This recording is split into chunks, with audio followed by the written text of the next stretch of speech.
Bismillahirrahmanirrahim. Assalamualaikum warahmatullahi wabarakatuh.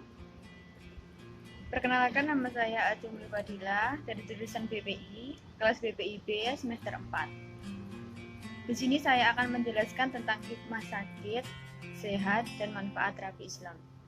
Ada beberapa hikmah sakit itu antara lain, sakit itu zikrullah. Artinya mereka yang akan lebih sering menyebut asma Allah. Jadi ketika mereka sakit atau ada beberapa orang yang sakit, senantiasa mereka akan sering menyebut nama Allah atau selalu ingat kepada Allah SWT. Yang kedua, sehat itu istighfar. Artinya lebih mengingat dosa sehingga dengan itu sering memohon ampun. Jadi mereka yang sakit sering teringat dosa yang telah ia lakukan semasa hidupnya atau semasa sebelum ia sakit, dan senantiasa mereka akan memohon ampun kepada Allah SWT. Dan yang ketiga, sehat itu nasihat. Yang sakit mengingatkan jaga diri kepada yang sehat, senantiasa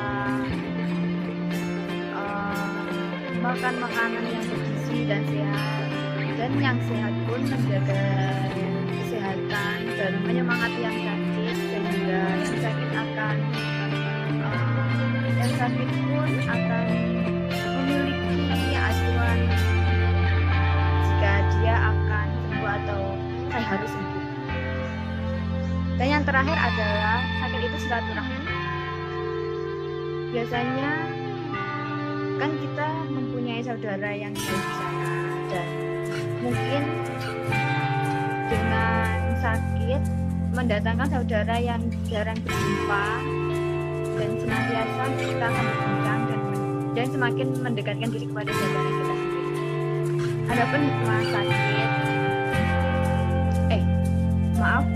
hikmah dari sehat antara lain, ada baiknya bagi seorang muslim itu untuk tahu terlebih dahulu apa sih alasan menjadi sehat, apa sih alasan sehat itu sendiri. Pintar dan kaya itu juga penting. Terdapat penjelasan seperti muamalah kontemporer, penjelasan dalam aspek kehidupan atau aspek kesehatan yang menjadi kebutuhan bagi individu atau jadi kebutuhan pokok bagi individu. Maka anjuran ini menjadi anjuran untuk menjaga kesehatan kita sendiri, untuk menjaga kesehatan kepada saudara kita, untuk menjaga kesehatan dan agama. Untuk itu, kesehatan ulama ahli masyarakat menunjukkan adanya terdapat sifat yang sekunder maupun tersier.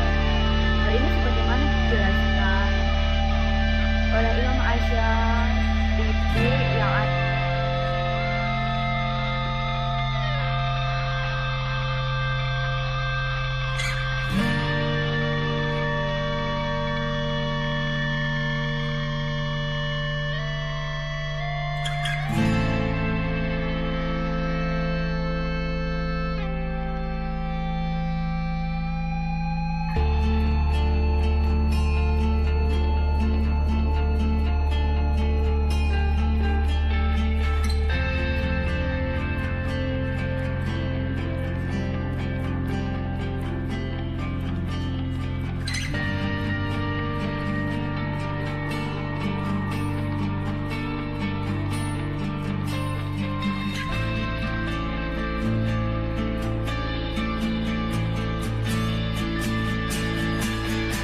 jiwa, semangat atau religius yang berhubungan dengan agama itu sendiri.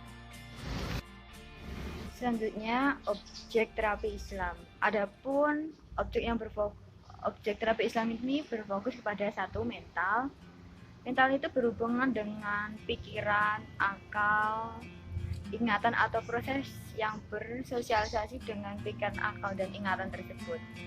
Dan yang kedua adalah spiritual, yang berhubungan dengan masalah ruh, masalah jiwa kita, atau semangat yang berhubungan dengan agama, keimanan kita, kesolehan kita, dan menyangkut nilai transendental seperti syirik atau kufur dan lain-lain. Yang ketiga adalah akhlak. Akhlak tersebut bisa diartikan dengan suatu keadaan yang melekat pada diri manusia itu sendiri. Dan yang terakhir adalah fisik. Tidak semua gangguan fisik terhadap yang gangguan fisik itu bisa disembuhkan dengan psikoterapi Islam, kecuali memang dari Allah SWT itu sendiri. Fungsi terapi Islam itu sendiri adalah mengembangkan pemahaman, mengembangkan pengendalian, mengembangkan peramalan, dan mengembangkan pendidikan pribadi untuk mencapai kesehatan mental seseorang, kesehatan mental kita, orang lain, sehingga iman dan tauhid kita itu menjadi lebih kuat dari itu. Dan yang terakhir adalah manfaat terapi Islam itu sendiri adalah memberikan pertolongan kepada setiap individu atau individu agar sehat jasmani dan rohani, agar sehat spiritual dan moral. Kedua, menggali dan mengembangkan potensi esensial sumber daya. Yang ketiga, mengantarkan individu kepada perubahan dalam kepribadian, perubahan menjadi lebih baik dari sebelumnya. Yang keempat, meningkatkan kualitas keimanan, keislaman, dan ketauhidan dalam kehidupan sehari-hari yang nyata, yang masih nyata. Dan yang terakhir, mengantarkan